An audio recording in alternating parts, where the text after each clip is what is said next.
దేవుని నామానికి స్తుతి కలుగును గాక. దేవాది దేవునికి కృతజ్ఞతలు. అలాగే కూడి వచ్చిన మీ అందరికీ నా హృదయపూర్వక వందనాలు తెలియజేసుకుంటున్నాను.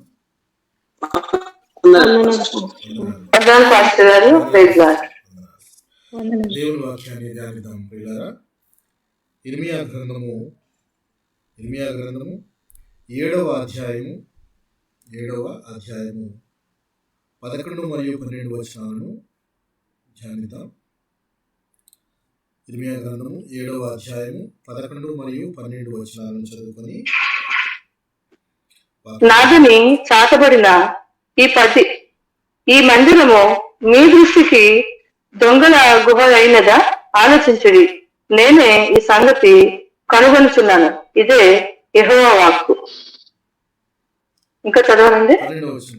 పూర్వమున నేను నా నామము నిలిపిన షిలోహునందున్న నా స్థలమునకు పోయి విచారణ చేయుడి. ఇజ్రాయేలీయులైన నా జనుల దుష్టత్వమును బట్టి నేను దానికి చేసిన కార్యము చూడుడి. ఇదే యెహోవా వాక్కు. ప్రార్థన చేసుకుందాం. ప్రేమ నమ్మకం కలిగిన మా ప్రియ పరలోకపు తండ్రి, పరిశుద్ధుడా, నీ పవిత్రమైన పాదాలకు వందనాలు, వేలాది స్తుతులు, స్తోత్రములు తండ్రి. గడిచిన దినములన్నీ నీ కృపలో భద్రపరిచి మరి యొక్క నూతన దినాన్ని అనుగ్రహించి ఈ దినమంతా కూడా మీ కాపుదలను అందించారు. ఈ సాయంకాల సమయం మీ సన్నిధిలో మీ సంకల్పం చెప్పున మేమంతా ఇలా కూడుకుని ఆయన పాటల ద్వారా మేము స్తుతించాము. మరి ఇప్పుడైతే తండ్రి, మరి మీరు మా కొరకు దాచించిన లేఖనములను మేము ధ్యానించుకుని మాకు కావలసిన ఆత్మీయ జ్ఞానమును మేము పెంపొందించుకున్నట్టు మీరు ఇచ్చిన సమయాన్ని బట్టి మీకు కృతజ్ఞతలు చెల్లించుకుంటూ ఇందు నిమిత్తమై కూడి వచ్చిన ప్రతి ఒక్క విశ్వాసిని, వారి కుటుంబాలను మీ కృప కలిగిన దయగలిగిన హస్తాలకు అప్పజెప్పుకొనిచున్నాం తండ్రి. వారి కోరికలను విజ్ఞాపనలన్నీ కూడా నాయన మీ చిత్తానుసారం తీర్చండి. అలాగనే ప్రభా, మరి రాలేకపోయిన వారిని కూడా జ్ఞాపకం చేసుకోండి. రావాలని ఆశపడుతున్న వారిని త్వరపడి రప్పించండి. ఈ ఇమానుయేల్ ప్రేయర్ హౌస్ గ్రూప్లో జరుగుతున్న ప్రతి ఒక్క కార్యక్రమము సజావుగా సాగుటకు, మీరు మీకు మహిమకరంగా జరుగుటకు చేస్తున్న సహాయాన్ని బట్టి మరి కుమారుడు ఆయన మీకు అనేకమైన కృతజ్ఞతలు తెలియజేసుకొనిచున్నాం. అయినా మేమంతా కూడా ప్రభా, మీరు మా కొరకు దాచించిన లేఖనములను ధ్యానించుకొని కూర్చుండగా కేవలం వినివారులా ఉండకుండా తండ్రి, విన్న వాటిని జాగ్రత్తగా భద్రపరుచుకొని అవి మా జీవితాలకు మేము అన్వయించుకొని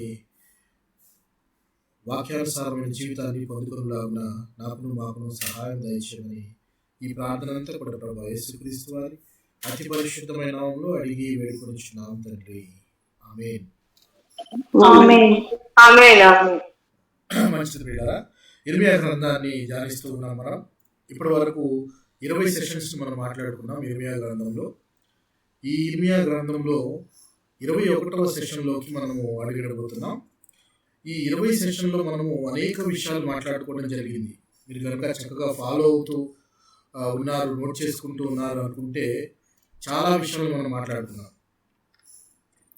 మొదట ఇర్మియా గ్రంథాన్ని 4 భాగాలుగా మనము విడగొట్టినట్లయితే, మొదటి భాగం వచ్చేసేటప్పటికి తన ప్రవక్త అయిన ఇర్మియాను దేవుడు పిలుచుకున్న విధానము ఉంటుంది.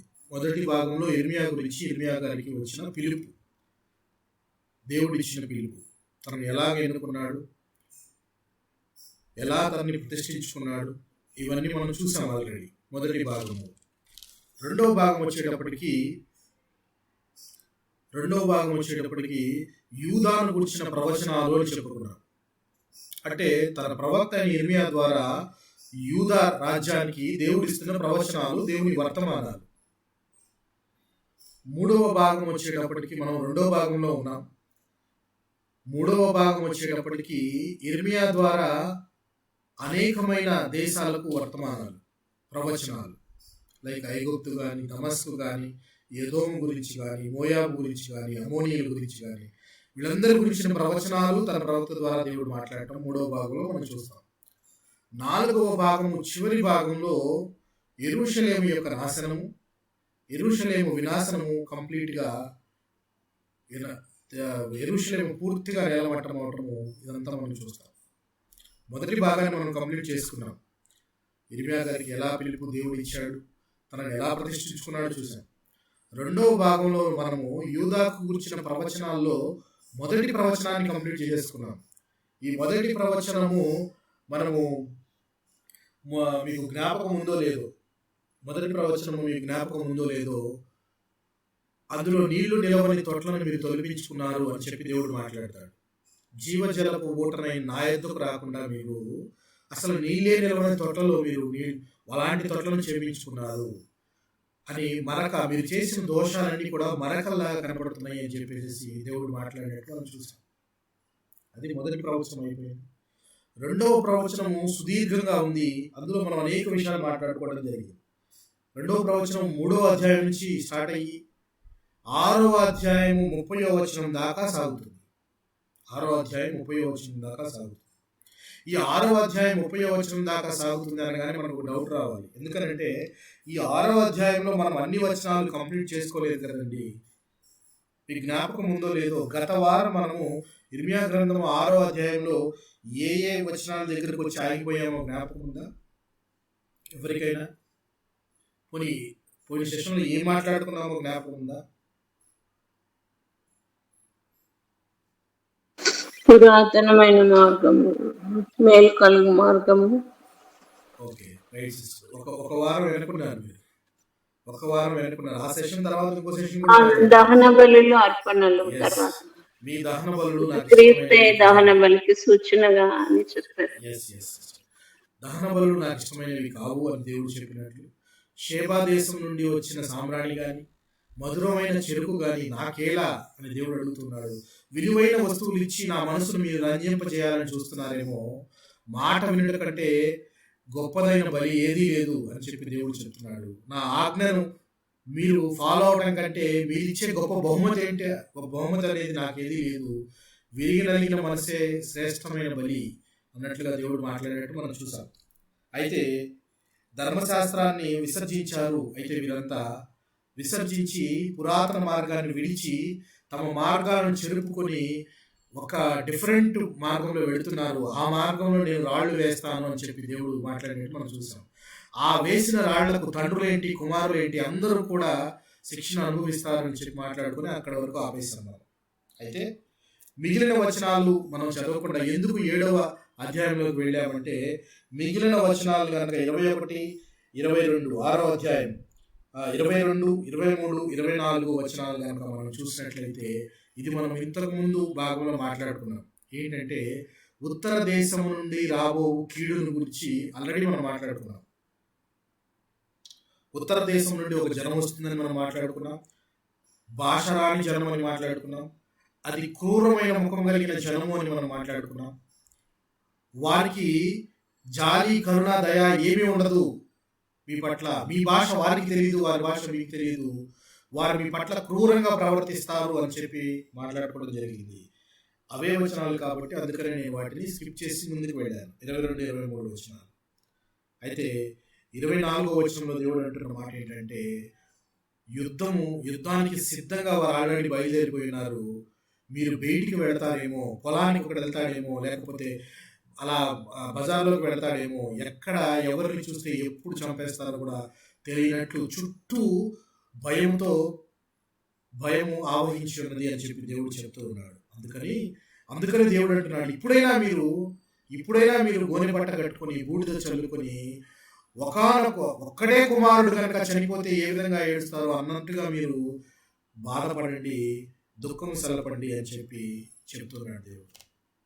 దుఃఖము సల్లుము. 26వ వచనాన్ని నేను చదువుతున్నాను, గమనించాను. 6వ అధ్యాయం.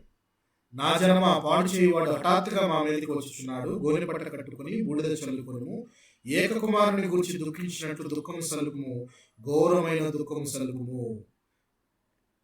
చూసారు? సో ఇలాగా లోబడండి లోబడండి లోబడండి అని అనేక మంది ప్రవక్తలను పంపించిన లోబడనొల్లని జనంగా వీరు కనబడుతున్నారు. చివరి ప్రవక్త అయిన ఇర్మియా గారిని పంపిస్తూ యూదా వారితో మాట్లాడుతున్న మాటలు ఇవి. వారిని పూర్తిగా త్యజించి వేశాను అని చెప్పి దేవుడు చెప్తున్న తరువాత 6వ అధ్యాయం 30వ వచనం వచ్చేటప్పటికి, యెహోవా వారిని తోసివేసెను గనుక త్రోసివేయవలసిన వెండి అని వారికి పేరు పెట్టబడును. త్రోసివేయవలసిన వెండి అని ఈ యూదా జనాంగానికి, బెన్యామీను జనాంగానికి పేరు పెడుతున్నాడు.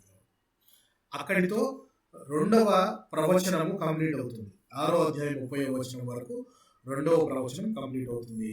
ఇప్పుడు మనము 3వ ప్రవచనంలో మాట్లాడుకుంటున్నాం. 3వ ప్రవచనము 7వ అధ్యాయము 1వ వచనం నుంచి 10వ అధ్యాయం 25వ వచనం దాకా ఉంటుంది. ఇది కూడా చాలా పెద్ద ప్రవచనం. ఇందులో దేవుడు ఏం మాట్లాడాలనుకుంటున్నాడు?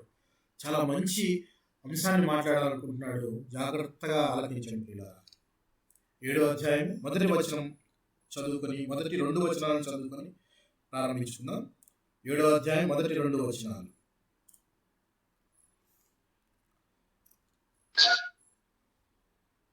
యెహోవా యొద్ద నుండి యిర్మీయాకు ప్రత్యక్షమైన వాక్కు. నీవు యెహోవా మందిర ద్వారమున నిలవబడి ఈ మాట అచ్చటనే ప్రకటించుము. యెహోవాకు నమస్కారం చేయుటకై ఈ ద్వారములలో పడి ప్రవేశించు యూదావారులారా, యెహోవా మాట వినుడి. సైన్యములకు అధిపతియగు ఇజ్రాయేలు యొక్క దేవుడునగు యెహోవా ఇలాగు సెలవిచ్చుచున్నాడు, నేను ఈ స్థలమున మిమ్మును నివసింపజేయునట్లు మీ మార్గములను మీ క్రియలను దిద్దుకొనుడి. ఈ స్థలము యెహోవా ఆలయము, ఈ స్థలము యెహోవా ఆలయము, ఈ స్థలము యెహోవా ఆలయం అని మీరు చెప్పుకొంచున్నారే. ఈ మోసకరమైన మాటలు ఆధారము చేసుకొనకుడి. అలాగే కనుక యెహోవా యొద్ద నుండి యిర్మీయాకు ప్రత్యక్షమైన వాక్కు అని 3వ ప్రవచనంగా చదువుకుంటున్నాము. ఈ ప్రవచనంలో ముఖ్యంగా దేవుడు మాట్లాడే మాటలు ఏంటంటే, దేవునిని ఆరాధించటంలో యూదా జనాంగం యొక్క వేషధారణ. దేవుడిని అందరూ ఆరాధిస్తారు. చాలా మంది నేను ఆరాధిస్తున్నాను, మీరు ఆరాధిస్తున్నారు, ప్రతి ఒక్కరు అనేక మంది ఆరాధిస్తున్నారు అని చెప్తారు. కానీ మనము దేవుడిని ఆరాధించడంలో వేషధారణ కలిగి ఉన్నామా అని చెప్పి వీరికి క్లియర్గా దేవుడు చెప్తున్న మాట ఏంటి అని అంటే, నీవు యెహోవా మందిర ద్వారమున నిలవబడి ఈ మాట అచ్చటనే ప్రకటింపుము. ప్లేస్ కూడా చెప్తున్నాడు దేవుడు క్లియర్గా యిర్మీయాకు. ఎక్కడ అంటే ప్లేస్ ఇది ఎక్కడి నుంచో మనం చెప్తున్నాడు యిర్మీయా గారికి. యెహోవా మందిర ద్వారమున నిలవబడి ఈ మాట ప్రకటించుము అని చెప్తూ అంటున్నాడు. ఏమని? ఇశ్రాయేలు యొక్క దేవుడు యెహోవా ఇలాగ సెలవిచ్చుచున్నాడు, నేను ఈ స్థలమున మిమ్మును నివసింపచేయనట్లు మీ మార్గములను మీ క్రియలను దిద్దుకొనుడి. మిమ్మల్ని ఈ స్థలంలో నేను ఉంచాలి అని అంటే ముందు మీ క్రియలను దిద్దుకోవాలి. First point. మరి ఒకటి ఏంటో తెలుసా? మీరు చాలా గొప్పగా చెప్పుకుంటున్నారే. ఏమని? ఇన్నిసార్లు అక్కడ చూసారా, గమనించారా? మరి మీరు ఈ స్థలము యెహోవా ఆలయము అని 3 సార్లు మెన్షన్ చేస్తున్నాడు దేవుడు. ఈ స్థలము యెహోవా ఆలయము, ఈ స్థలము యెహోవా ఆలయము, ఈ స్థలము యెహోవా ఆలయము అంటే చెప్పుట తప్ప మీ క్రియలలో కనపడట్లేదు. ఇది యెహోవా ఆలయము, ఇది యెహోవా ఆలయం అని మీరు చెప్తున్నారే, కానీ దానికి తగ్గట్టు మీ క్రియలు లేవు. ఇది దేవుని ఆలయము అనగానే నీకు ఆ భయము, ఆ భక్తి, ఆ శ్రద్ధ అవి కనపడట్లేదు. దేవుని ఆలయము అని గొప్పగా డబ్బాలు కొట్టుకుంటున్నారు, చెప్పుకుంటున్నారు.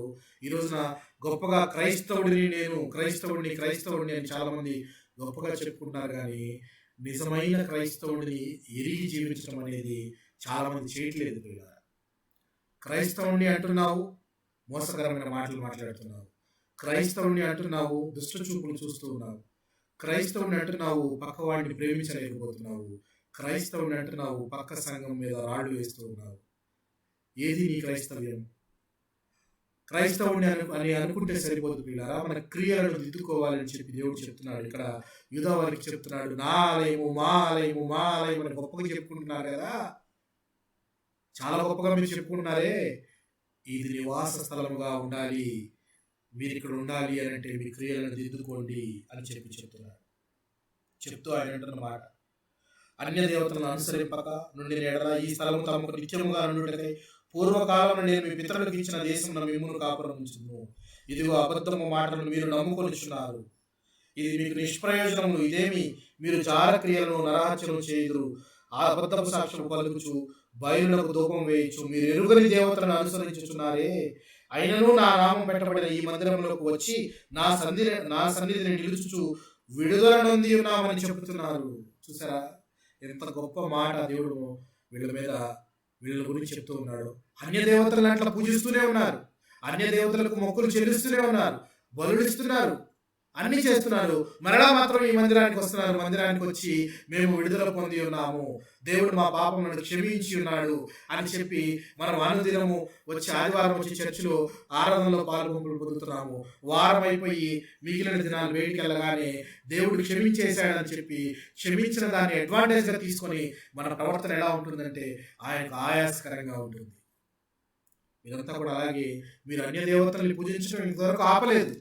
అన్య దేవతలకు బలులు ఇస్తున్నారు, బయలుకు మొక్కుతున్నారు, మరలా నా మందిరానికి వస్తున్నారు. మీరు నా మందిరానికి వచ్చి నిలవబడి అక్కడ మీరు ఏమంటున్నారు? విడుదల పొంది ఉన్నామని చెప్తున్నారు. దేవుడు క్షమించేశాడు, ఏం చేసినా క్షమించేసేస్తాడు అన్నట్లుగా మన క్రియలు ఉంటున్నాయి అంటూ దేవుడు ఎంతగానో బాధపడుతూ ఒక మాట అంటున్నాడు. నాదని చాటబడిన ఈ మందిరము మీ దృష్టికి దొంగల గుహ అయినదా? దొంగల గుహ అయినది. నాదని చాటబడిన ఈ మందిరము మీ దృష్టికి ఎలా అయిపోయింది? దొంగల గుహ అయిపోయింది. అంటే దొంగవాడు దొంగతనం చేసి తీసుకొని వచ్చి ఒక స్థలంలో అన్ని దాచిపెట్టుకుని ఉంటాడు. ఒక స్థలంలో తీసుకొచ్చి అన్ని దాచిపెట్టుకుని ఉంటాడు. వీళ్ళంతా తప్పులన్నీ బయట చేసి వచ్చి తిరిగి వచ్చి దేవుడి మందిరం దగ్గరకు వచ్చి ఆ తప్పులన్నీ నువ్వే తీసుకోయ్యా, మమ్మల్ని మాత్రం క్షమించు అని దేవుడి మీద భారం వేస్తున్నారు. తప్పులు చేస్తూ ఉన్నారు, బయట క్షమించడానికి మాత్రం మందిరానికి వస్తున్నారు. మందిరపు ద్వారంలో నుంచొని మేము విడుదల పొంది ఉన్నాము, మమ్మల్ని క్షమించి దేవుడా అని చెప్పేసి వీటన్నిటిని ఆయన మీద వేస్తూనే ఉన్నారు. ఎంతకాలమైనా చూస్తూ ఊరుకుంటాడు, ఎంతకాలమైనా చూస్తూ ఊరుకుంటాడు. చూడండి పిల్లారా, నేనే ఈ సంగతి కనుగొనిచున్నాను, ఇదే యెహోవా వాక్కు. దేవుడు అంటున్నమాట. ఈరోజు మనం ధ్యానించబోయే అంశం కూడా చూడండి. పూర్వమున నేను నా నామము నిలిపిన షిలోహునందున నా స్థలమునకు పోయి విచారణ చేయుడి. ఇశ్రాయేలీయులైన నా జనుల దుష్టత్వమును బట్టి నేను దానికి చేసిన కార్యము చూడుడి, ఇదే యెహోవా వాక్కు. దేవుడు జ్ఞాపకం చేస్తున్నాడు. ఏమని జ్ఞాపకం చేస్తున్నాడు? అంటే పూర్వమున నేను నా నామము నిలిపిన షిలోహునందున నా స్థలమునకు పోయి విచారణ చేయుడి. షిలోహు అనే ప్రాంతానికి వెళ్ళి విచారణ చేయండి. అక్కడ నేను షిలోహునకు ఏం చేశానో ఒకసారి తెలుసుకోండి. ఆ విధంగానే నిన్ను మిమ్మల్ని కూడా చేయబోతున్నాను అంటున్నాడు. ఏం జరిగింది షిలోహులో ఏం జరిగి ఉండొచ్చు అని చెప్పి దేవుడు మాట్లాడుతున్నాడు.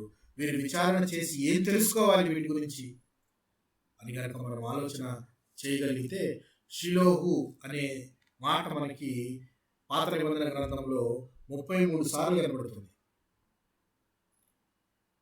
ఎన్నిసార్లు కనబడుతుంది? 33 సార్లు షిలోహు అనేది కనబడుతుంది. షిలోహు అనేది మనకు జనరల్గా చూస్తే ఇది ఒక ప్రాంతం, ఇది ఒక ప్రదేశం. ఈ ప్రదేశము ఎఫ్రాయిము అనే ప్రాంతంలో ఉంది. ఈ ప్రదేశము యెరూషలేముకు ఉత్తరముగా 25 మైళ్ళ దూరంలో ఉంది. యెరూషలేముకు దగ్గరలో ఉన్న ప్రాంతం ఇది షిలోహు అనే ప్రాంతం. ఈ షిలోహు అనే ప్రాంతము యెహోషువ గారికి, ఏలీకి, సమూయేలుకు చాలా సుపరిచితమైన ప్రదేశం.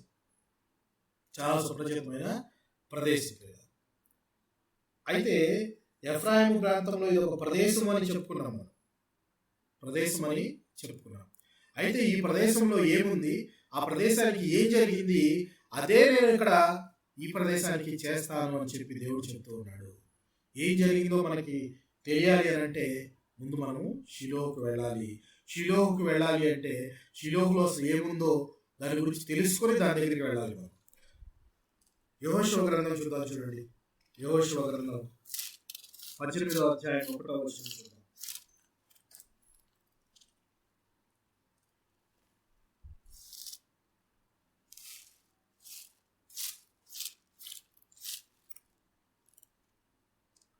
యెహోషువ గ్రంథము 18వ అధ్యాయం 1వ వచనాన్ని గమనిద్దాం. ఇజ్రాయేలీయులు ఆ దేశమును స్వాధీనపరుచుకొనిన తర్వాత వారందరూ షిలోహునకు కూడి వచ్చి అక్కడ ప్రత్యక్షపు గుడారము వేసిరి. ఇజ్రాయేలీయులలో చాలండి.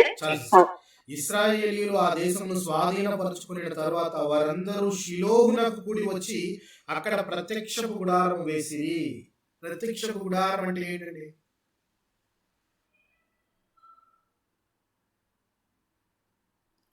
ప్రత్యక్షపు గుడారం అంటే ఏంటి? డబల్ ప్రత్యక్ష గుడారం మోసే ఉన్నప్పుడు వేయించారు కదా. ఏంటి ప్రత్యక్షపు గుడారము అని కనుక మనం ఆలోచిస్తే మనకు క్లియర్గా తెలియాలి అని అంటే, ఐగుప్తు నుంచి కనానుకు వచ్చే మార్గంలో వీళ్ళ ప్రయాణం అంతట్లోనూ దేవుడు వీరికి తోడుగా ఉన్నాడు, లేదా వీరిని గైడ్ చేస్తున్నాడు అని వాళ్ళకి ఎలా తెలిసేది?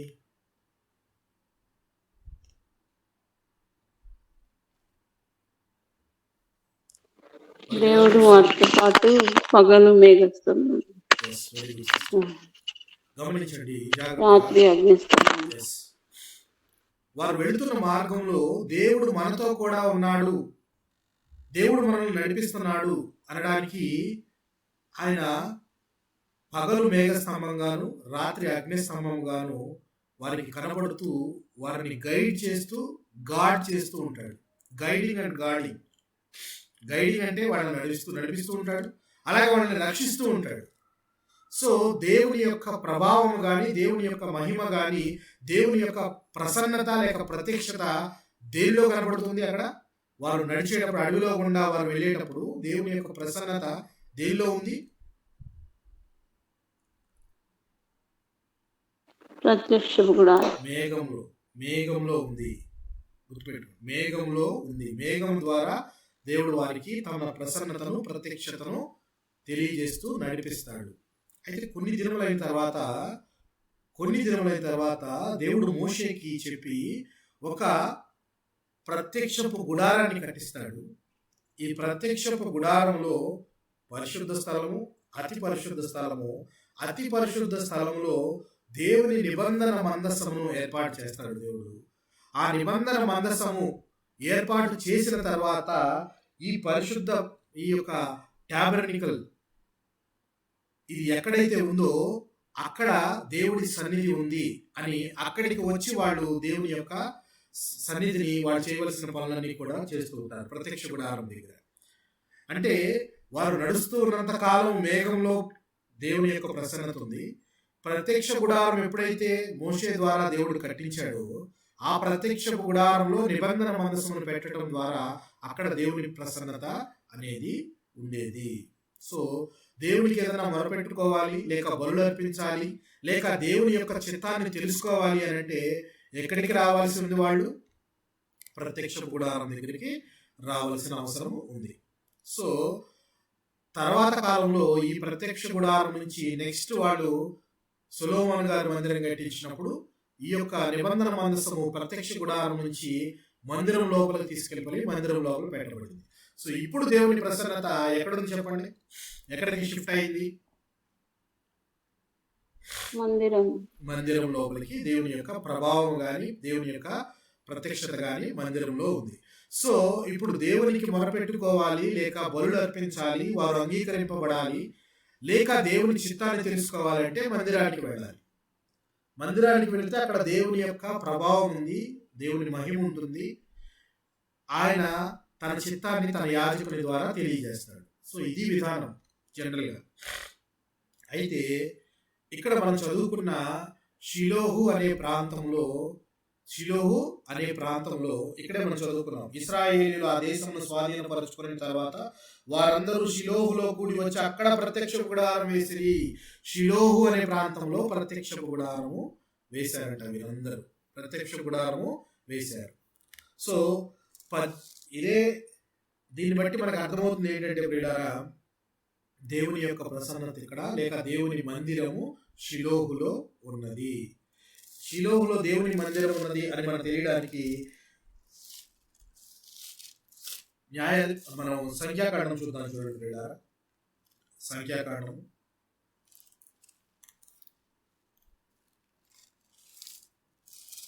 18వ అధ్యాయము 31వ వచనాన్ని గమనిద్దాం.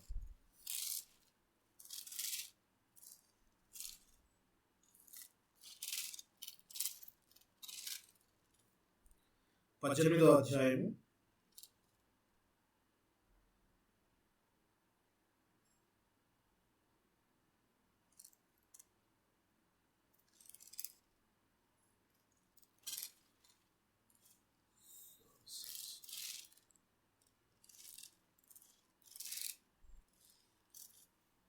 క్షమించండి ప్రియులారా. న్యాయాధిపతుల గ్రంథంలో 18వ అధ్యాయం.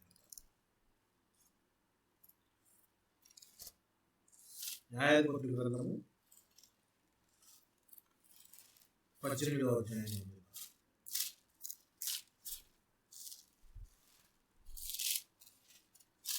18వ అధ్యాయం 31వ వచనాన్ని గమనిద్దాం. దేవుని మందిరము షిలోహులో ఉన్న దినములన్నిటను వారు మీకా చేయించిన ప్రతిమను నిలుపుకొని. దేవుని మందిరము షిలోహులో ఉన్న దినములన్నిటను అంటే ఇక్కడ షిలోహులో ఏముందని మనకు అర్థమవుతుంది ప్రియులారా? దేవుని మందిరం ఉన్నది. అవునా? దేవుని మందిరం ఉన్నది. రైట్. ఇంతవరకు ఈ టాపిక్ పక్కన పెడతాం. అంటే షిలోహు అనే ప్రాంతము యెరూషలేముకు దగ్గరలో ఉంది. అక్కడ దేవుని మందిరం ఉన్నది అని చెప్పి మనకు అర్థమవుతుంది. సో షిలోహు అంటే అది ప్రాంతం పేరుగా మనకు కనపడింది. ఆది పాత నిబంధనలో 33 సార్లు మెన్షన్ చేయబడిందని మనకు అర్థమైంది. అయితే ఇదే షిలోహు అనేది ప్రభు అయిన క్రీస్తుకు ఒక పేరుగా కూడా సంబోధించబడింది. ఎక్కడ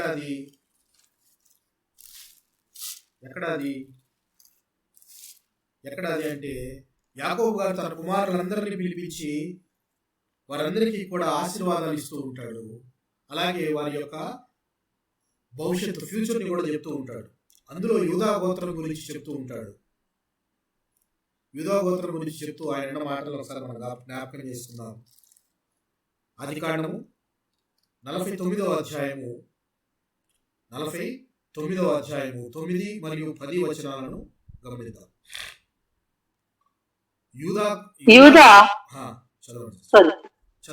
యూదా నీ సహోదరులు నిన్ను స్తుతించెదరు.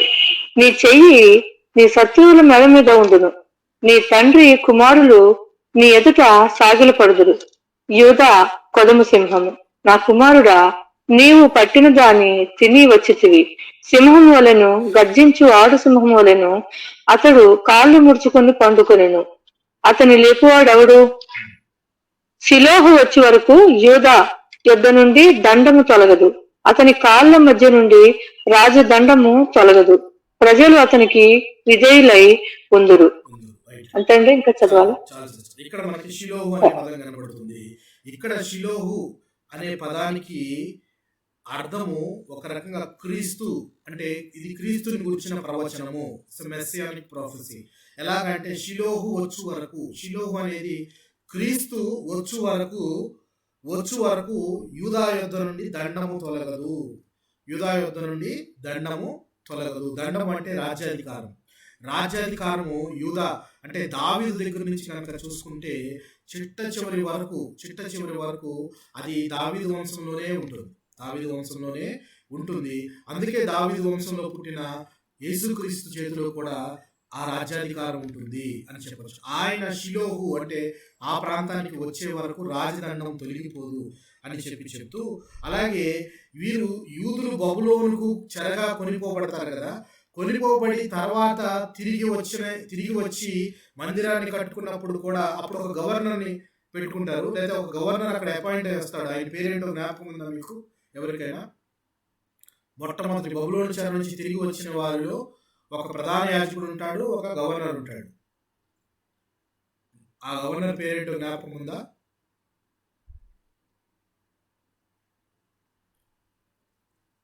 జ్ఞాపకం ఉందా?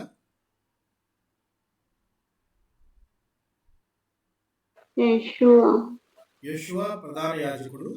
గవర్నర్ గా వచ్చింది జెరుబ్బాబేలు కూడా యూదా వంశానికి చెందినవాడే, దావీదు లైన్ లో వచ్చిన వాడే. అంటే రాజదండము యూదా దగ్గర నుంచి తొలగిపోదు. కంప్లీట్ గా చివరిగా ఎస్టాబ్లిష్ చేయబోయే రాజ్యం కూడా అది దావీదు వంశంలో పుట్టిన వారిదే, యూదా గోత్రానికి చెందిన వారిదే అయి ఉంటుంది. అంటే ప్రభు అయిన క్రీస్తుని గురించిన ప్రవచనం అది చెప్పినప్పుడు షిలోహు అనేది ఆయన పేరుని రిఫర్ చేయడానికి కూడా, ఆయనకి ఇచ్చిన ఒక నామంగా చెప్పడానికి కూడా ఇక్కడ షిలోహు వచ్చే వరకు, అంటే షిలోహు అనేది ఒక పర్సన్ వచ్చే వరకు, ఆ పర్సన్ ఎవరయ్యా అంటే మెస్సయ్య. ఆయన వచ్చే వరకు యూదా యొద్ద నుండి రాజ్యాధికారము తొలగిపోదు అని చెప్పి ప్రజలు అతనికి విధేయులై ఉంటారు. అంటే ఆయన ముందు రాజులు అందరూ సాగిలపడి మొక్కాల్సిందే. రాజులకు రాజు ఆయన, అన్ని నామముల కంటే పైనామం ఆయనది అని చెప్పి మనము చదువుకున్నాం. అయితే ఇక్కడ షిలోహు అనేది క్రీస్తుకు పేరుగా ఇవ్వబడింది ప్రియులారా. అయితే దాన్ని దాటి మనం ఇందాక మాట్లాడుకున్నాము, షిలోహు అనేది 3 వ్యక్తులకు బాగా సుపరిచితమైన ప్రదేశం అని మాట్లాడుకున్నాము. ఇందాక మనం యెహోషువ గారిని చూసాము. యెహోషువ అయిపోయిన తర్వాత ఏలీ మరియు సమూయేలుకు బాగా సుపరిచితమైన ప్రాంతము అని మనం మాట్లాడుకున్నాము. ఎందుకు ఇది సుపరిచితమైన ప్రాంతము, ఎందుకు ఇది సుపరిచితమైన ప్రాంతము వీరికి అని కనుక మనం ఆలోచిస్తే, యాజకుడైన ఏలీ పరిచర్య చేస్తున్న ప్రాంతము ఏ ప్రాంతము? సమూయేలు గ్రంథంలో యాజకుడు కనపడే ఏలీ అనే యాజకుడు పరిచర్య చేస్తున్న ప్రదేశం ఏ ప్రదేశము? షిలోహు. షిలోహులో దేవుని మందిరం ఉంది. ఆ దేవుని మందిరము అంటే అప్పటి వరకు దేవుని మందిరము అంటే అర్థం ఏంటి అని అంటే, అప్పటి వరకు యెరూషలేము మందిరం కట్టబడలేదు కాబట్టి నిబంధన మందసము ఉంటుంది. ఒక ప్రత్యక్ష గుడారంలా వాళ్ళు దాన్ని ఏర్పాటు చేసుకుంటారు. సో దాని ప్రకారం ఉంటుంది, లోపల నిబంధన మందసం ఉంటుంది. సో అయితే అక్కడ దేవుని మందిరం ఉంది కాబట్టి అక్కడ పరిచయం చేస్తున్న యాజకుడైన ఏలీ మనకు కనబడతాడు షిలోహు అనే ప్రాంతంలో. ఇప్పుడు ఇర్మియా గారితో దేవుడు అంటున్న మాట ఏంటి అంటే, ఈ యూదా జనం ఉన్నారు కదా, వీరంతా నా మందిరం దగ్గరకు వచ్చి ఇలాగా నా యెహోవా ఆలయం అని చెప్తున్నారు కదా, కానీ వీళ్ళ దృష్టికి నా దృష్టికి దొంగల గుహలాగా మారిపోయింది, వీరంతా ఇలా అబద్ధాలు ఆడుతూ ఈ విధంగా చేస్తున్నారని చెప్తూ ఇర్మియా గారితో దేవుడు అంటున్న మాట ఏంటంటే, నేను షిలోహుకు చేసినట్టు వీరికి కూడా చేస్తాను అని చెప్తున్నాడు. అసలు షిలోహుకి ఏం జరిగింది అని తెలియాలంటే మనకి ఇక్కడ మన సమూయేలు గ్రంథంలో ఉన్న స్టోరీ మనకు తెలియాలి. సమూయేలు గ్రంథంలో ఉన్న స్టోరీ ఏంటయ్యా అంటే, ఏలీ అనే యాజకుడు షిలోహు అనే ప్రాంతంలో షిలోహులో ఉన్న దేవుని మందిరంలో యాజకుడిగా ఉండి పరిచర్య చేస్తూ ఉన్నాడు. పరిచర్య చేస్తున్న ఈ యాజకుడైన ఏలీకి ఇద్దరు కుమారులు ఉన్నారు. ఆ ఇద్దరు కుమారులు పేర్లు హోఫ్ని మరియు ఫీనేహాసు. ఇద్దరు కుమారులు, యాజకుడైన ఏలీకి ఉన్న ఇద్దరు కుమారులు వీరు. అయితే అక్కడ దేవుని మందిరం ఉంది కాబట్టి దేవుని మందిరం దగ్గర అనుదినము బలులు అర్పణలు ఇవన్నీ జరుగుతుంటాయి కాబట్టి, అయితే యాజకుడికి రావాల్సిన భాగాన్ని యాజకుడు వారన్నీ చేసిన తర్వాత తీసుకోవాల్సిన అవసరం ఉంది. ఎందుకంటే వీరికి స్వాస్థ్యంగా అంటూ ఏమి ఇవ్వబడలేదు. వచ్చిన బలుల్లో ఏది యాజకుడు తీసుకోవాలి అనేది క్లియర్గా డిఫైన్ చేస్తుంది. అయితే ఈ యాజకుడైన ఏలీ కుమారులు మాత్రం దుర్మార్గంగా బలి అర్పణకు వచ్చిన వాటిలో బాగా మేలైనవి ముందే లాక్కొని వారికి బలవంతంగా వాళ్ళ దగ్గర తీసుకొని తినేసేంత దుర్మార్గులుగా ఉన్నారు. తండ్రి భక్తుడు, కుమారుడు దుర్మార్గుడు. తండ్రి ఏలీ చాలా గొప్ప భక్తుడు, యాజకుడు, దేవుని దగ్గర యాజక వృత్తి చేస్తున్నాడు. కానీ కుమారుడు మాత్రము దేవుని ఎడల భయము భక్తి లేకుండా ఆ యొక్క మందిరం దగ్గరికి, మందిరం సేవకు ఏర్పాటు చేసిన స్త్రీలతో వీరు జారత్వం చేస్తూ దేవుని దృష్టికి బహు చెడుతనం జరిగిస్తున్నారు ఈ పిల్లలు. నిజంగా కుమారులు ఎంత అవిధేయులైతే తండ్రికి ఎంత దుఃఖమో ఒకసారి కనుక మనం ఆలోచిస్తే, తండ్రి అయిన దేవునికి అవిధేయత చూపించిన ఒక కుమారుడు ఉన్నాడు, విధేయత చూపించిన ఒక కుమారుడు ఉన్నాడు. అవిధేయత చూపించిన ఒక కుమారుడు వలన లోకంలోకి పాపం వల్ల మరణము రెండూ లోకానికి వచ్చినాయి. విధేయత చూపించడానికి తన ప్రాణాన్ని సైతం లెక్క చేయకుండా తన ప్రాణాన్ని రక్తాన్ని ధారపోసిన క్రీస్తు వలన ఒక సంఘం ఏర్పడింది. సంఘం నుంచి మనమంతా కూడా క్షమింపబడి వారసులుగా దేవుని పిల్లలుగా పిలువబడే ఒక అర్హతను సంపాదించుకున్నాం. ఎంత తేడా చూసారా? విధేయుడైన కొడుకుంటే ఎంత గొప్ప, అవిధేయుడైన కొడుకుంటే ఎలాంటి ఇది ఉంటుందో చూసారా? విధేయుడైన కొడుకు తండ్రిని సంతోషపెట్టడానికి తన ప్రాణాన్ని సైతం లెక్క చేయలేదు. నా ప్రాణం ఇస్తేనే, నా ప్రాణం దారపోస్తేనే తండ్రి చిత్తం నెరవేరుతుందంటే నేను సిద్ధంగా ఉన్నాను అని అన్నాడు. కానీ అవిధేయుడైన కుమారుడు ఆదాము ప్రాణం పెట్టకపోగా ఇది చెయ్యొద్దు అన్నదాన్ని చేయడానికి చేసేసి దానివల్ల ఒక పాపం వల్ల లోకమంతా మరణము ప్రాప్తమయ్యేటట్టు చేశాడు. సో జ్ఞానం గల కుమారుడు ఏం చేస్తాడు? సామెతల గ్రంథం 10వ అధ్యాయం 1వ వచనం జ్ఞాపకం ఉందా మీకు? జ్ఞానం గల కుమారుడు తండ్రిని సంతోషపెట్టును. జ్ఞానం గల కుమారుడు తండ్రిని సంతోషపెట్టును, బుద్ధి లేని కుమారుడు తల్లికి దుఃఖము పుట్టించును. జ్ఞాపకం పెట్టుకోండి. జ్ఞానము కలిగిన కుమారుడిగా మనమంతా ఉంటున్నామా? తండ్రిని సంతోషపెట్టే ప్రవర్తన మనమంతా కలిగి ఉన్నామా? ఇక్కడ చూడండి, తండ్రి ఎంత గొప్పవాడు. యాజక వృత్తి చేస్తున్నాడు అంటే దేవుని మందిరం ఉంది అని అంటే అక్కడ ఒక భయము, ఒక భక్తి లేని విధంగా దేవుడు ఉన్నాడు, దీనికి శిక్ష విధిస్తాడు అనే ఒక ఆలోచన లేకుండా వారు ఎంతటి దుర్మార్గానికి పాల్పడుతున్నారంటే అక్కడికి వచ్చిన స్త్రీలతో వారు శీలిస్తున్నారట, వ్యభిచారం చేస్తున్నారు ఆ మందిరం దగ్గరికి వచ్చిన స్త్రీలతో. చూద్దాం ఆ మాట. సమూయేలు గ్రంథం, 1 సమూయేలు గ్రంథము 2వ అధ్యాయం 22వ వచనాన్ని గమనిద్దాం. 1 సమూయేలు గ్రంథము 2వ అధ్యాయం 22వ వచనాన్ని గమనిద్దాం.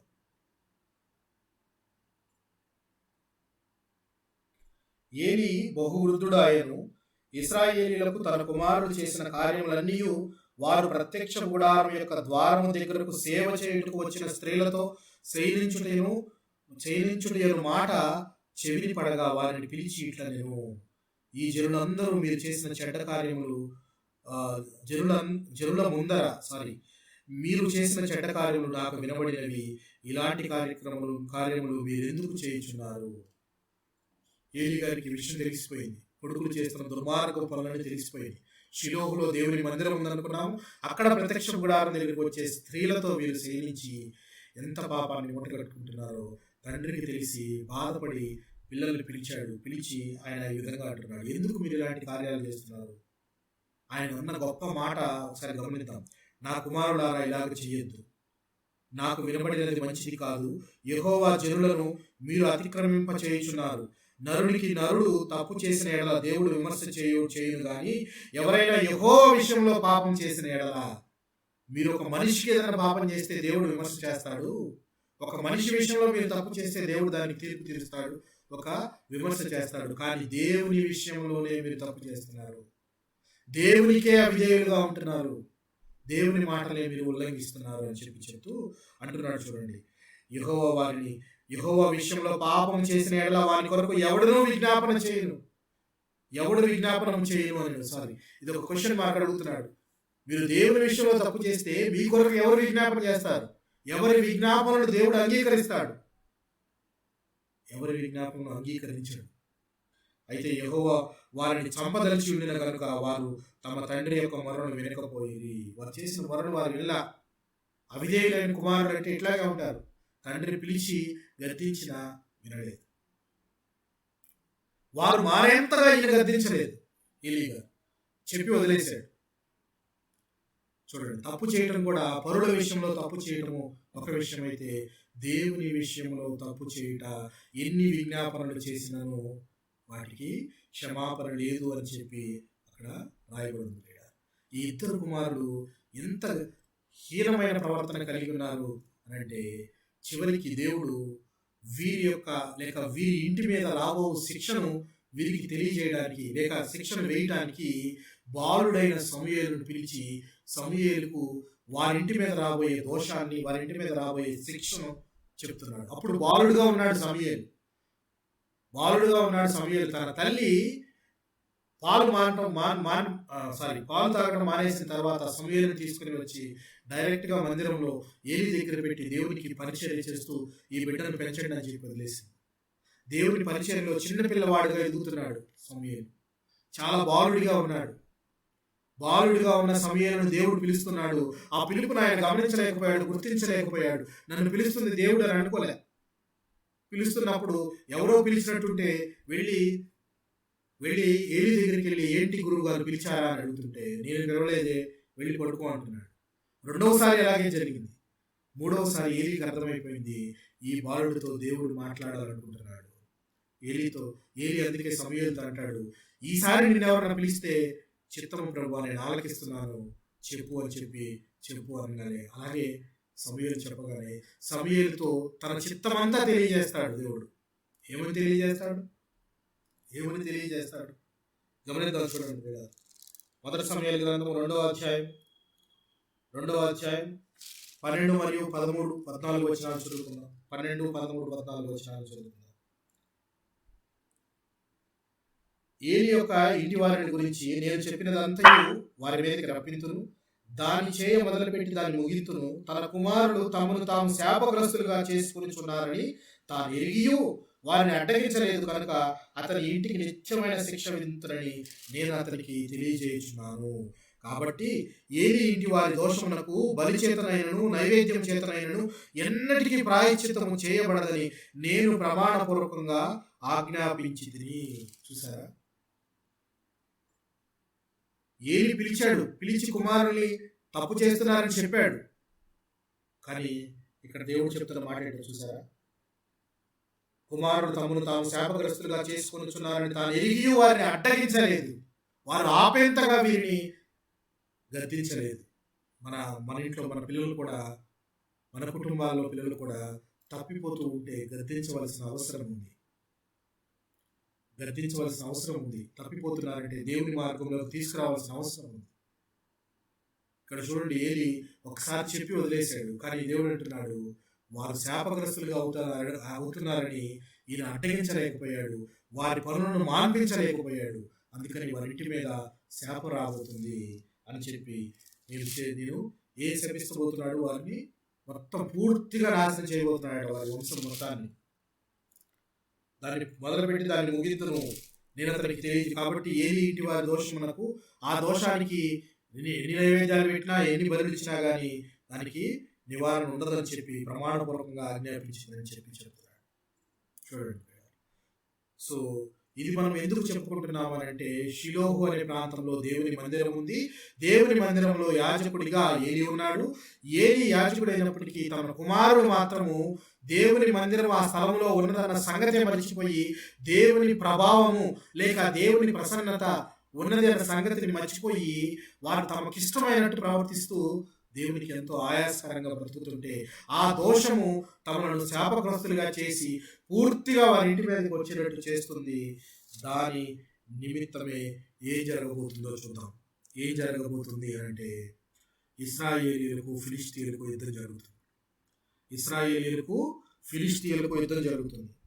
యుద్ధం జరుగుతున్నప్పుడు ఫిలిష్తీయులు ఇశ్రాయేలీయులు యుద్ధం చేస్తూ ఉన్నప్పుడు ఇశ్రాయేలీయులు ఓడిపోతున్నారు. చాలా మంది, ఆల్మోస్ట్ 3,000 మంది చనిపోతే ఇశ్రాయేలీలో డౌట్ వచ్చేసింది. ఏంటి, మనం యుద్ధం చేస్తున్నాము, మనమంతా గెలవలేకపోతున్నాం ఫిలిష్తీయుల మీద, దేవుడి యొక్క తోడు కానీ దేవుని యొక్క ఫేవర్ కానీ మనకు లేదా అని చెప్పి వాళ్ళు చేసే పని ఏంటంటే, షిలోహులో ఉన్న దేవుని నిబంధన మందసాన్ని తీసుకొని వస్తారు. ఎక్కడికి తీసుకొని వస్తారు? డైరెక్ట్గా యుద్ధం ఎక్కడ జరుగుతుందో ఆ యుద్ధం దగ్గరికి ఈ యొక్క దేవుని నిబంధన మందసాన్ని తీసుకొని వస్తారు. దేవుని నిబంధన మందసం రాగానే వీరికి ఎక్కడ కొండంత ధైర్యం వచ్చేస్తుంది. దేవుడు మనతో వచ్చేసాడు అన్నట్లుగా ఇశ్రాయేలు అంత పెద్దగా కేకలు వేస్తుంటే ఫిలిష్తీయులకు అర్థం కాలేదు ఏం జరుగుతుంది ఏంటి అని. వాళ్ళ దేవుడు వాళ్ళకి తోడుగా వచ్చినట్టున్నాడు. అమ్మో, ఈ దేవుడే కదా ఐగుప్తు దేశంలో అన్ని తెగుళ్ళు చేసి వాళ్ళని తీసుకొని వచ్చింది, అందుకని జాగ్రత్తగా యుద్ధం చేయాలని చెప్పి ఫిలిష్తీయులు ఇంకా బహు ఘోరంగా యుద్ధం చేసి చివరికి ఇశ్రాయేలీయులను పూర్తిగా ఓడించడం జరుగుతుంది.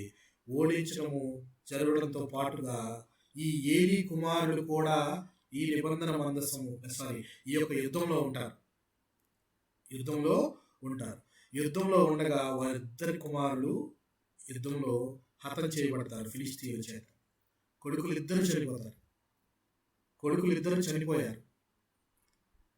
ప్లస్ చనిపోవడమే కాకుండా ఇశ్రాయేలు ఓడించడమే కాకుండా ఫిలిష్తీయులు ఏదైతే వీరు దేవుని మందసము, వారికి తోడు, వారికి ధైర్యం, దేవుడి యొక్క ప్రసన్నత అనుకుంటున్నారో దాన్ని ఫిలిష్తీయులు తీసుకెళ్ళిపోతారు, హస్తగతం చేసేసుకుంటారు. అంటే ఇక్కడ మీకు ఏమర్థమైంది? ఇక్కడ ఏమర్థమవుతుంది మనకి? ఇంతకాలము షిలోహులో దేవుడు వీరికి తోడుగా ఉన్నాడు, ఇప్పుడు దేవుడు తోడుగా ఉన్నాడు లేక దేవుడు ప్రసన్నత ఉంది అని మనం ఇందాక చెప్పుకున్నాం. పాత నిబంధన గ్రంథంలో వారు అరణ్య మార్గంలో నడిచేటప్పుడు పగలు మేఘస్తంభం గాను రాత్రి అగ్నిస్తంభం గాను వారిని నడిపించాడు దేవుడు. తర్వాత నిబంధన మందసము లేక లేక టాబర్నికల్ ఎప్పుడైతే అది కట్టారో దానిలో నిబంధన మందసం పెట్టడం వల్ల దేవుడి యొక్క ప్రసన్నత ఉందని వారు దేవుడిని పూజించేవారు, ఆరాధించేవారు. అలాంటి నిబంధన మందసం ఇప్పుడు వీళ్ళ చేతిలో నుంచి ఎవరి చేతిలోకి వెళ్ళిపోతుంది? శత్రువుల చేతిలోకి వెళ్ళిపోతుంది. శత్రువులైన ఫిలిష్తీయుల చేతిలోనికి ఇది వెళ్ళిపోయింది అంటే అర్థం ఏంటి? మన దగ్గరున్న దేవుడు ఎక్కడికి వెళ్ళిపోయాడు?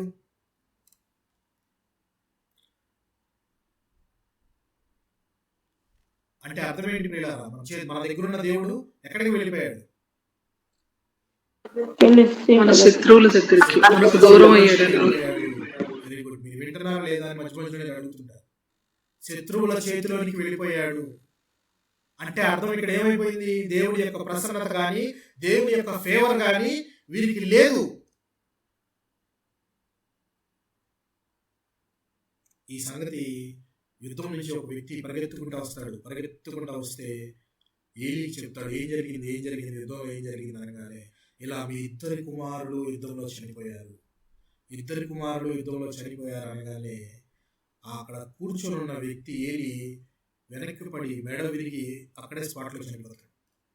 ఏలి ఇక ఎవరి నిమిత్తం ఎవరికి పరిచర్య చేయాలి? ఆయన ఎవరి కొరకైతే ఈనాడు ఆయన బతుకుతూ పరిచర్య చేస్తూ బ్రతుకుతూ ఉన్నాడో, తన జీవనాన్ని సాగిస్తున్నాడో, ఆ దేవుడే ఇక్కడి నుంచి శత్రువుల చేతిలోనికి వెళ్ళిపోయాడు. తన కుమారులు ఇద్దరు చనిపోయారు.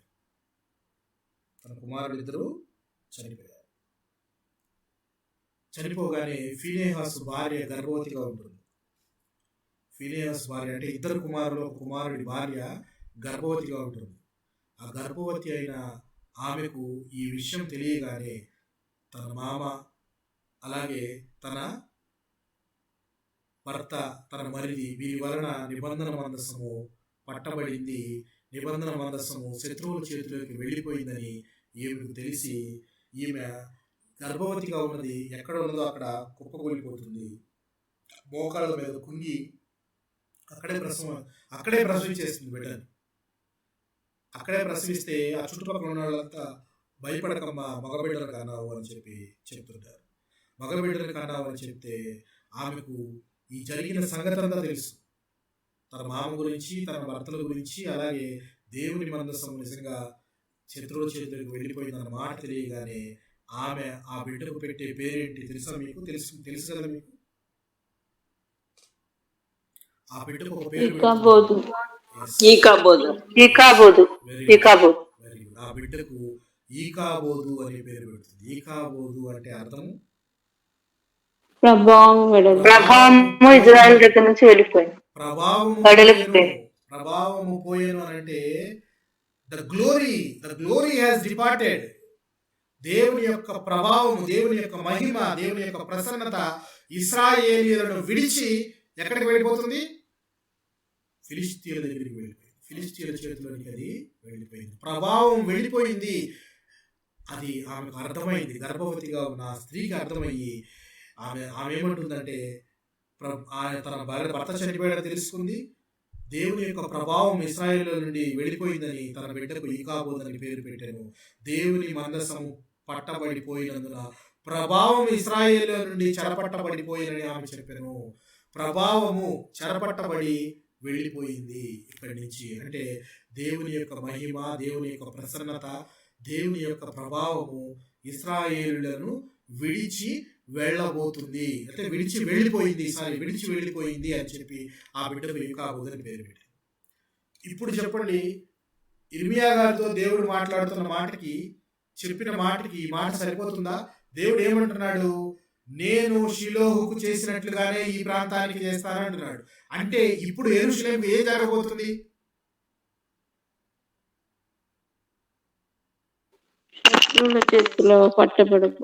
యెరూషలేము కూడా పట్టబడబోతుంది. యెరూషలేములో నుండి దేవుని ప్రభావము విడిచి వెళ్ళబోతుంది. మీరు షిలోహుకి వెళ్ళి కనుక్కోండి, అక్కడ నేను ఏం జరిగిందో, అక్కడ ఏం చేశాను, అక్కడ ఏ విధంగా అయిందో కనుక్కోండి అని చెప్తే, షిలోహుకి ఒకసారి తొంగి చూస్తే దేవుని ప్రభావము వారిని విడిచి వెళ్ళిపోయింది. వారి యొక్క దుర్మార్గము ప్రవర్తనను చూసి, ఏలి యొక్క కుమారుల యొక్క ప్రవర్తనను చూసి మొత్తం వారి మీదకి, ఇశ్రాయేలు అందరి మీదకి ఆ దోషం వచ్చి ఆ యొక్క ప్రభావం వారిని విడిచి వెళ్ళిపోయింది. షిలోహులో దేవుని మందిరం ఉంది. ఇప్పుడు ఇర్మియా గారి సమయంలో, ఇర్మియా గారి కాలంలో యెరూషలేములో మందిరం ఉంది. ఇప్పుడు యెరూషలేము కూడా పట్టబడి యెరూషలేము నుండి కూడా దేవుని ప్రభావము విడిచి వెళ్ళబోతుంది. దేవుని ప్రభావం విడిచి వెళ్ళిపోతే ఆ ప్రదేశం ఎలా తయారవుతుంది?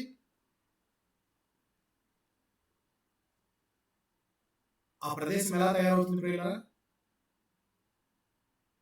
అప్పటిదాకా శోభాయమానంగా దేవునికి నిత్యము అనుదిన బలులు అర్పిస్తూ స్తుతిస్తూ స్తుతిగానాలతో దేవుణ్ణి ఆరాధిస్తూ పాటలు పాడుతూ రకరకాలైన వాయిద్యాలు వాయిస్తూ ఎంతో శోభాయమానంగా ఉన్న మందిరము కాస్త కూల్చబడి నిర్జీవముగా దేవుని ప్రభావము అక్కడి నుంచి వెళ్ళిపోబోతుంది. ఇన్నాళ్ళు దేవుని ప్రభావం ఉందనేగా వీళ్ళు ప్రార్థన చేసింది. అవునా కాదండి? ప్రార్థన చేస్తున్నా, వీళ్ళు బలులు అర్పిస్తున్నా ఏ ఉద్దేశించి చేస్తున్నారు వీళ్ళు? యూదావారైనా ఇశ్రాయేలీయులైనా దేవుడు ఉన్నాడు. ఆ హోప్ వెళ్ళిపోయింది అనుకోండి, ఇంకా దేనికి చేస్తారు? దేవుడు ఉన్నాడు అనే హోప్తోనే ఈ రోజు బతుకుతున్నాము, ప్రార్థన చేస్తున్నారు. ఆ హోప్ వెళ్ళిపోతుంది అని అంటే ఎలా తయారవుతుంది ఆ ప్రదేశము? నిర్జీవముగా, జీవమేమి ఉండకుండా ఒక శ్మశానం లాగా ఇక్కడ ఏమీ లేకుండా తయారవుతుంది. అందుకే ఏమంటున్నాడు దేవుడు అంటున్న మాట ఇర్మియా గారితో, నీవు షిలోహుకు చేసినట్లుగానే నేను చేస్తాను, షిలోహుకు ఒకసారి తొంగి చూడు అని చెప్పి ఇర్మియా గారు అంటున్న మాట ఒకసారి మనం జ్ఞాపకం చేసుకుందాం. చూద్దాం, చూడండి. 7వ అధ్యాయం 13, 14 వచనాలు గమనిద్దాం. 13, 14. 7వ అధ్యాయం 13, 14 వచనాలు గమనిద్దాం. నేను మీతో మాట్లాడినను, పెందలకడ లేచి మీతో మాట్లాడినను మీరు వినకయు, మిమ్మును పిలిచినను మీరు ఉత్తరం ఇయ్యకయు నుండిన వారై ఈ క్రియలన్నిటినీ చేసిరి కనుక నేను షిలోహునకు చేసినట్లు మీకు ఆశ్రయమైన నా నామం పెట్టబడిన ఈ మందిరమునకును మీకును మీ తండ్రులకును నేనిచ్చిన స్థలమునకును నేను అలాగే చేయుదును. ఎలాగ చేయబోతున్నాడు? అలాగే చేస్తానంటే ఎలాగ చేయబోతున్నాడు అంటే, ఆ స్థలము విడిచి వెళ్ళబోతున్నాను. నా ప్రభావం ఇక మీదట ఇక్కడ ఉండదు. నా ప్రభావం ఇక మీదట ఇక్కడ ఉండదు. నిర్జీవమైన ప్రదేశంగా ఉంటుంది. నిర్జీవమైన ప్రదేశంగా ఉంటుంది అని చెప్పి ఎంత విచారకరమైన సందర్భమో చూడండి ప్రియులారా. నేనున్నాను అని ఆశ్రయము దుర్గమైన దేవుడు వారితో అంటున్న మాట, నేను షిలోహుకు చేసినట్లే ఈ యొక్క ప్రదేశాన్ని కూడా చేస్తాను అంటున్నాడు. మీరు మాట వినలేదు. పెందలకడ లేచి నేను అనేక మందిని పంపించాను, అయినా మీరు మాట వినలా. అందుకని నేను షిలోహునకు చేసినట్లు మీకు ఆశ్రయమైన నా నామం పెట్టబడిన ఈ మందిరమునకును మీకును మీ తండ్రులకును నేను ఇచ్చిన స్థలమునకును నేను అలాగే చేయుదును. ఎఫ్రాయిము సంతానముకు మీ సహోదరులందరినీ నేను వెళ్ళగొట్టునట్లు మిమ్మును నా సన్నిధి నుండి వెళ్ళగొట్టుదును. కాబట్టి నీవు ఈ జనం కొరకు ప్రార్థన చేయకుము, వారి కొరకు మొరైనను ప్రార్థనైనను చేయకుము, నన్ను బతివాలు కొనకుము, నేను నీ మాట వినను. ఎవరితో అంటున్నాడు ఈ మాట? ఈ ప్రజల గురించి నువ్వు ప్రార్థన చేయొద్దు, నాకు మొరపెట్టద్దు. ఇర్మియా గారితో అంటున్నాడు దేవుడు. ఎవరితో అంటున్నాడు? ఇర్మియా గారితో అంటున్నాడు. ఒకవేళ నువ్వు ప్రార్థన చేస్తావేమో, వీరిని క్షమించమని అడుగుతావేమో, నేను నీకు క్షమించను, నీ ప్రార్థన వినను, నీ మొరను నేను అసలు వినను అని చెప్తున్నాడు. ఇక్కడ మనము ఆగి ఆలోచిస్తే దేవుని ప్రభావము విడిచి వెళ్ళిపోవుట అని కనుక మనం ఆలోచిస్తే, ప్రభు అయిన క్రీస్తు చివరిగా మత్తయి సువార్తలో ఒక మాట అంటాడు, మనం జ్ఞాపకం చేస్తున్నాం. చూడండి, 23వ అధ్యాయం, మత్తయి సువార్త 23వ అధ్యాయం. మత్తయి సువార్త 23వ అధ్యాయం 37 మరియు 38 వచనాలను చదువుతున్నాం.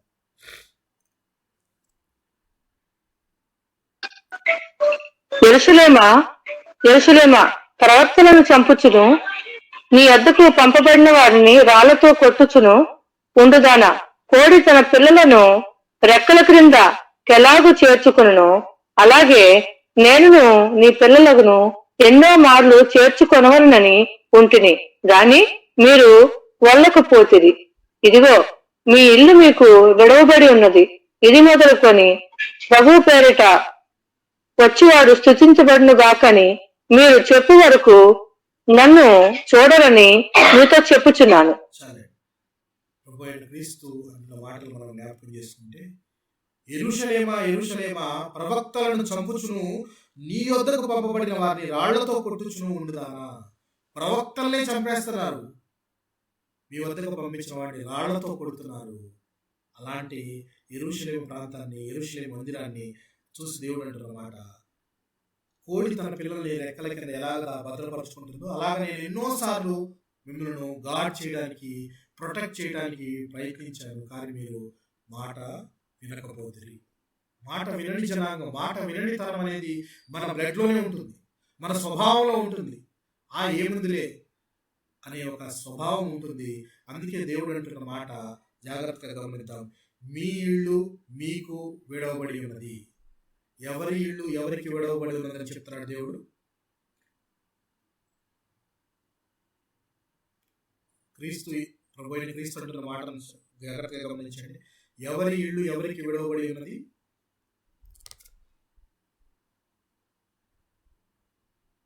యెరూషలేము. ఎవరి ఇల్లు ఎవరికి విడవబడి ఉన్నది? ఇందులో చదువుకున్నాం కదా మనం, ఇదిగో మీ ఇల్లు మీకు విడవబడి ఉన్నది, మీ ఇల్లు మీకు విడవబడి ఉన్నది అని రాయబడింది. అంటే ఇక్కడ మాట వినని వాళ్ళకి, ఇక్కడ ప్రభు అయిన క్రీస్తు అంటున్న మాట ఏంటంటే, మీ ఇల్లు మీకు విడవబడి ఉన్నది అంటే, ఇక ఈ ఇల్లు నాది కాదు, నా తండ్రిది కూడా కాదు, ఇక మీది. మీది అంటే ప్రభావం లేని, మేము లేని ఇల్లు, తండ్రి లేక దేవుడు లేని ఇల్లు, లేక దేవుడు లేని సంఘము మీకు మీదే విడవబడి ఉన్నది. మీరు దాన్ని చూసుకోండి అని చెప్పి చెప్తున్నాడు. మీ ఇల్లు మీకు విడవబడి ఉన్నది అంటే అర్థము, ప్రభావం లేని లేక దేవుని యొక్క ప్రసన్నత లేని ఇల్లు కానీ సంఘము కానీ ఈ రోజుల్లో చాలా ఉన్నాయి. లేవంటారా? దేవుని యొక్క ప్రసన్నత కానీ, దేవుని యొక్క ప్రత్యక్షత కానీ, దేవుని యొక్క ప్రభావం ముఖ్యంగా లేని సంఘాలు లేక లేని గృహాలు చాలా ఉన్నాయి. అవి గృహాలని పిలువబడతాయి కానీ క్రైస్తవ గృహం అని కానీ దేవుని గృహం అని కానీ పిలువబడదు.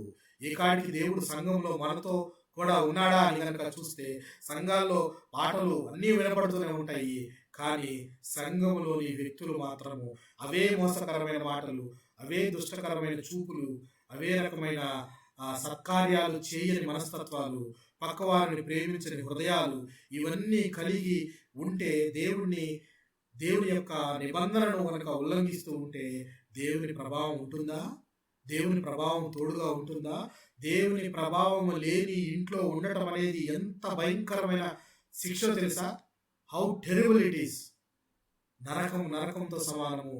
దేవుని యొక్క ప్రభావము లేని గృహాలైనా సంఘాలైనా చాలా బాధకు గురవుతాయి. మనం ప్రశ్నించుకుందాం, దేవుని ప్రభావం మనతో తోడుగా ఉందా? ఉంది అంటే, ఉండాలి అన్నట్టే ఉంటే దేవునికి తగ్గట్టుగా, దేవుని యొక్క నిబంధనకు తగ్గట్టుగా మనం జీవిస్తున్నామా? దేవుని సంతోషపెట్టే కుమారుడుగా ఉంటున్నామా? విధేయుడైన కుమారుడుగా ఉంటున్నామా? అవిధేయత చూపిస్తున్నామా? అనవసరమైన మాటలు మాట్లాడుతూ, అనవసరంగా సమయాన్ని కాలయాపన చేస్తూ, దేవుడు తను చేయమన్న పని చేయకుండా ప్రతివాడు తన సొంత కార్యాలనే చూసుకుంటున్నాడు, కానీ ప్రభు పనిని చేయడానికి వెనకాడుతూ ఉన్నాడు. ఇవన్నీ చేయకుండా ఒక్కసారి మాత్రం దేవుడు నాతో ఉన్నాడని నువ్వు ప్రార్థన చేసినా కానీ ఆయన ప్రభావం నీతో ఉంటుందా? తోడు వస్తుందా? నేను రక్షించబడ్డాను, once I'm saved is eternally saved, నేను ఒకసారి బాప్తిజం తీసుకుని రక్షించబడ్డాను అని చెప్పి నీకు ఇష్టమైన కార్యక్రమాలు చేస్తూ ఉంటే ఆయన ప్రభావం నీతో ఉంటుందా? తోడుగా ఉంటుందా? విడిచి వెళ్ళదా? ప్రభావం విడిచి వెళుతుందా? వెళ్ళదండి.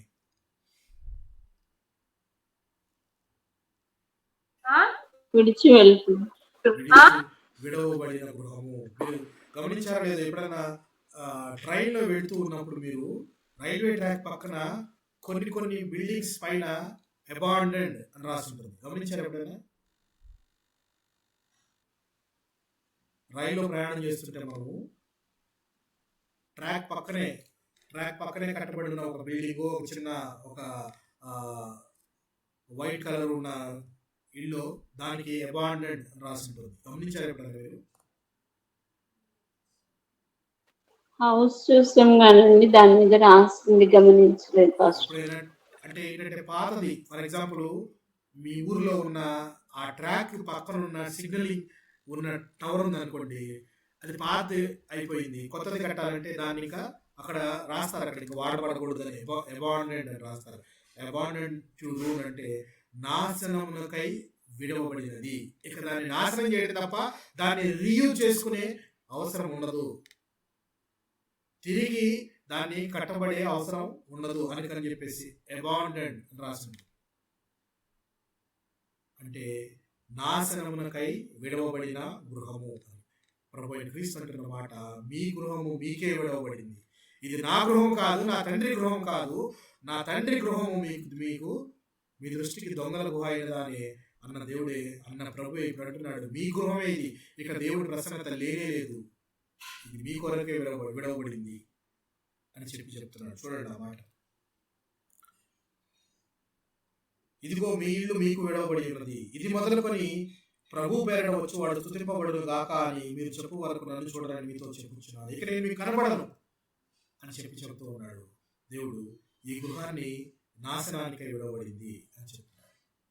అందుకే యెరూషలేము మందిరం కూడా దేవుడు అంటున్న ప్రకారమే 70 BC టైటస్ చక్రవర్తి అప్పుడు వచ్చి దాన్ని మందిరాన్ని మరలా పూర్తిగా కూల్చివేయడం జరుగుతుంది. అది ప్రభు అన్న మాటే. ఇది నిలబడదు, ఇన్ని రాళ్ల మీద అద్భుతంగా కట్టారని చెప్పి శిష్యులు చెప్తే ఇది కూడా నిలవబడదు అని చెప్తున్నాడు.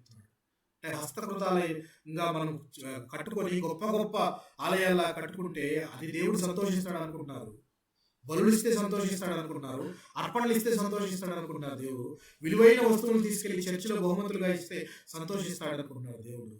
అన్నిటికంటే ముందు ఆయన మాట వినటమే శ్రేష్టము. ఆయన ఆజ్ఞను అతిక్రమించకుండా విధేయులైన పిల్లలుగా, విధేయులైన కుమారుడిగా క్రీస్తును పోలి మనం నడుచుకోవడమే దేవునికి ఇచ్చే గొప్ప బహుమానం. జ్ఞాపకం పెట్టుకోండి. విడవబడిన గృహాలు లేక దేవుని ప్రభావం లేని సంఘాలు అవి అంటే ఇక నాశనానికై పట్టబడినవే అని చెప్పుకోవచ్చు. సంఘము తిరిగి ఎత్తబడేదిగా, రేపు క్రీస్తు రెండవ రాకడలో ఎత్తబడే సంఘముగా మనం ఉండాలి అని అంటే ఆయన మాటకు లోబడి మన జీవితాలను కట్టుకోవాలి. మాటకు లోబడి మనము బ్రతకాలి కూడా. మన జీవన విధానం అలా ఉందా, లేక దేవుని ప్రభావం మనతో ఉంది కదా అని చెప్పేసి మనం ఇంకా ఏమన్నా దాన్ని అడ్వాంటేజ్గా తీసుకొని మన జీవితం సాగిస్తున్నామా? ఎలా సాగిస్తున్నాం మన జీవనాన్ని చూద్దాం. ఒక మాట చూద్దాం. అపోస్తలుడైన పౌలు రోమీయులకు రాసిన పత్రిక 11వ అధ్యాయం 25వ వచనాన్ని గమనిద్దాం.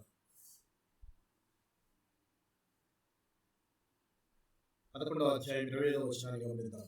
అపోస్తలుడైన పౌలు రోమీయులకు రాసిన పత్రిక 11వ అధ్యాయం 25వ వచనాన్ని గమనిద్దాం. సహోదరులారా, మీ దృష్టికి మీరే బుద్ధిమంతులని అనుకొనకుండునట్లు ఈ మర్మము మీరు తెలుసుకొనగోరుచున్నాను. అదేమనగా అన్యజనుల ప్రవేశము సంపూర్ణమగు వరకు ఇశ్రాయేలునకు కఠిన మనస్సు కొంత మట్టుకు కలిగెను. వారు ప్రవేశించినప్పుడు విమోచకుడు సియోను నుండి వచ్చి యాకోబులో నుండి భక్తిహీనత తొలగించును. నేను వారి పాపములను పరిహరించినప్పుడు నా వలన వారికి కలుగు నిబంధన ఇదే అని రాయబడినట్టు ఇశ్రాయేలు జనులందరూ రక్షింపబడుదురు. మీ దృష్టికి మీరే బుద్ధిమంతులని కొనకుండునట్లు ఈ మర్మము మీరు తెలుసుకొనగోరుచున్నారు అని చెప్తూ ఏమంటున్నాడు? అదేమనగా అన్యజనుల ప్రవేశం సంపూర్ణమగు వరకు. అన్యజనుల ప్రవేశం సంపూర్ణమగు వరకు అంటే మనం రక్షణ గురించి ఇంతకుముందు చెప్పుకున్నాం. రక్షణ అనేది మొట్టమొదట యూదులకు ఇవ్వబడింది కదా, యూదులకు ఇవ్వబడింది. తర్వాత యూదుల తర్వాత సమరయులకు ఇవ్వబడింది. సమరయుల తర్వాత అన్యులకు ఇవ్వబడింది కొర్నేలు ఇంటిలో. తర్వాత ఇక పూర్తిగా అన్యులకు కంప్లీట్గా ఇచ్చేయడం అనేది స్టేజ్ వైజ్గా వచ్చేసింది. అంటే రక్షణ అనేది కేవలం యూదులకే కాకుండా అందరికీ ఇవ్వడం జరిగింది. సో మిగిలిన అందరూ కూడా దేవుని యొక్క నామ మహిమను గుర్తిరిగి వారందరూ కూడా ప్రభులో వచ్చే వరకు, కంప్లీట్గా వచ్చే వరకు దేవుని యొక్క ఉగ్రత కంప్లీట్గా రాదు అన్నట్లుగా వారికి ఇవ్వబడింది అని చెప్పి తెలియజేసేట్లుగా పౌలు గారు కూడా చెప్తూ ఉన్నాడు.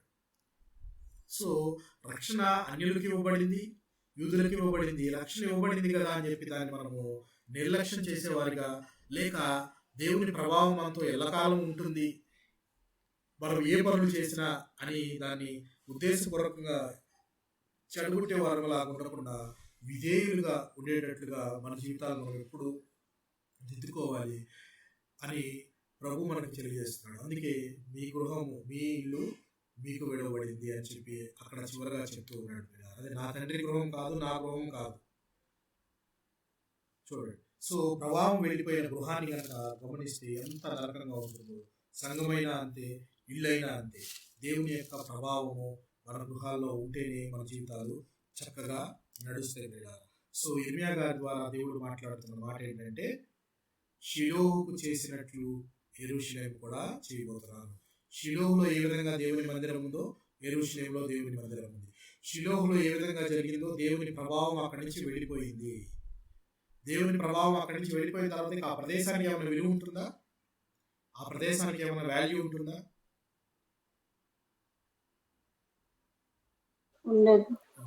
అలాగే యెరూషలేములో నుంచి కూడా దేవుని యొక్క ప్రభావం విడిచి వెళ్ళబోతుంది.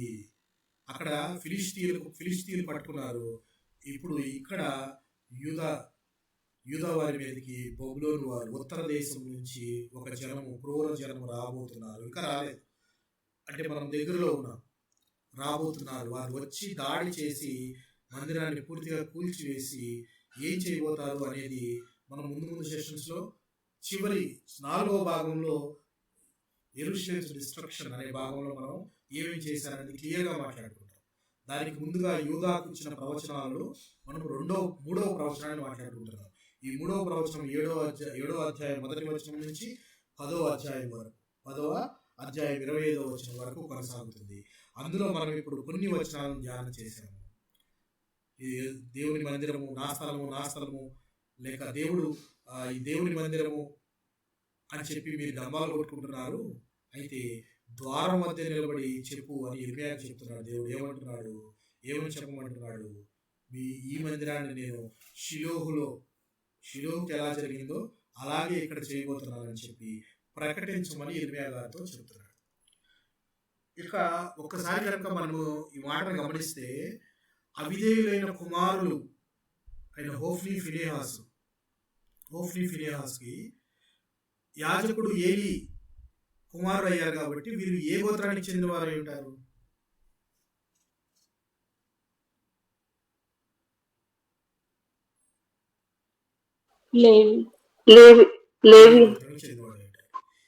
ఈ లేవి గోత్రంలో ఉన్న ఈ ఇద్దరు కుమారులు అట్లీస్ట్ చరిత్ర వెనక్కి కనుక తొంగి చూస్తే అహరోను కుమారులు కూడా ఒక అర్పణను తీసుకొస్తే దేవుడు వారిని దహించి వేసినట్లు జ్ఞాపకం ఉందా మీకు?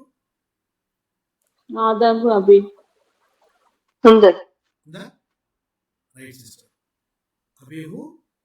నాదాబు అబీహు వాళ్ళిద్దరూ అంగీకరించిన అర్పణను తీసుకొస్తే దేవుడు వారిని అక్కడికక్కడే దహించి వేసినట్టు మనం చూసాం.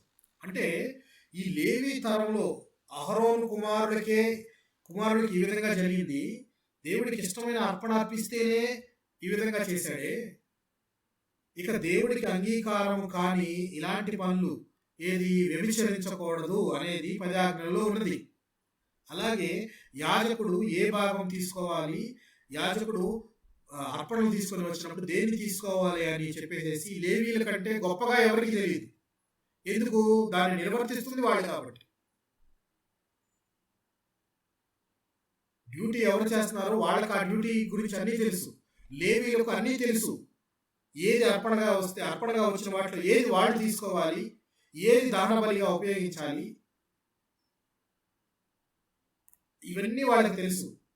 ధర్మశాస్త్ర గ్రంథంలో పూర్తిగా వీరికి అన్నీ తెలుసు. తెలిసినా కూడా వారు చేసిన తప్పులు తెలిసి ఈ విధంగా చేస్తే దేవుడు క్షమిస్తా ఎన్ని రోజులు చూస్తూ ఉంటాడు. తండ్రి గద్దించాడు, గద్దింపుకు లోబడలేదు. గద్దింపుకు లోబడకపోగా వారు అలాగే కంటిన్యూ చేస్తూ వస్తున్నారు. కంటిన్యూ చేస్తూ రావడం అంటే గమనించండి, ఇక్కడ ఏంటో తెలుసా, వాళ్ళు వ్యభిచారం చేస్తూనే ఉన్నారు, ఎక్కడా మానలేదు. దేవుడికి అయిష్టమైన పనులు చేస్తూనే వస్తున్నారు. స్టిల్ వచ్చి దేవుని నిబంధన మందసాన్ని పట్టుకోగలుగుతున్నారు. అంటే నిబంధన మందస దగ్గరికి వస్తూ ఉన్నారు. అంటే అర్థం ఏంటంటే చేయవలసిన కార్యక్రమాలన్నీ బయట చేస్తూనే ఉన్నారు, కానీ దేవుని మందిరానికి మాత్రం వస్తున్నారు. దేవుని మందిరం లోపలికి వస్తున్నారు. దేవుని మందిరం లోపలికి వచ్చి దేవుని స్తుతిస్తున్నారు. ఏ పెదవులతో అయితే నువ్వు అసహ్యమైన మాటలు, ఏ పెదవులతో అయితే నువ్వు అంగీకార యోగ్యము కాని మాటలు మాట్లాడుతున్నావో అదే పెదవులతో దేవుడిని స్తుతిస్తున్నావు. అవే పెదవులతో దేవుడిని స్తుతిస్తున్నావు. దేవుడు ఆనందిస్తాడా? ఆనందిస్తాడా?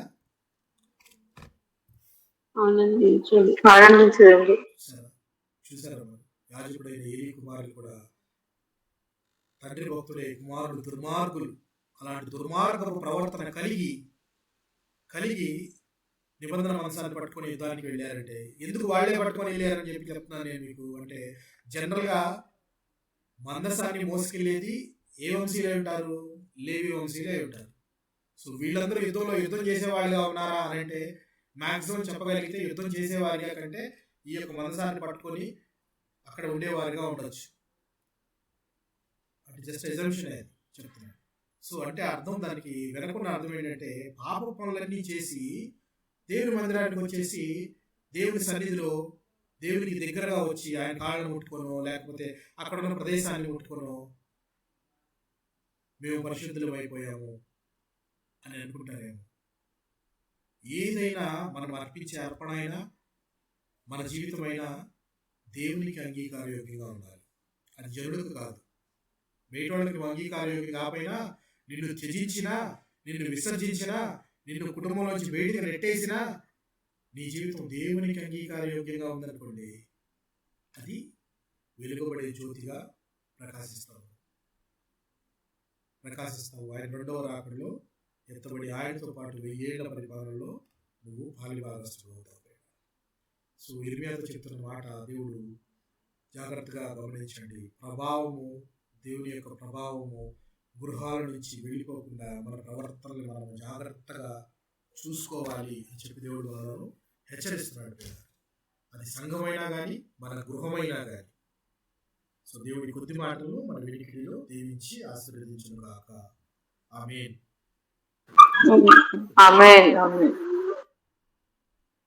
Thank you very much. ప్రేరేపించబడిన వారు ఎవరైనా చిన్న ప్రార్థన చేయగా ముగించుకుందాం.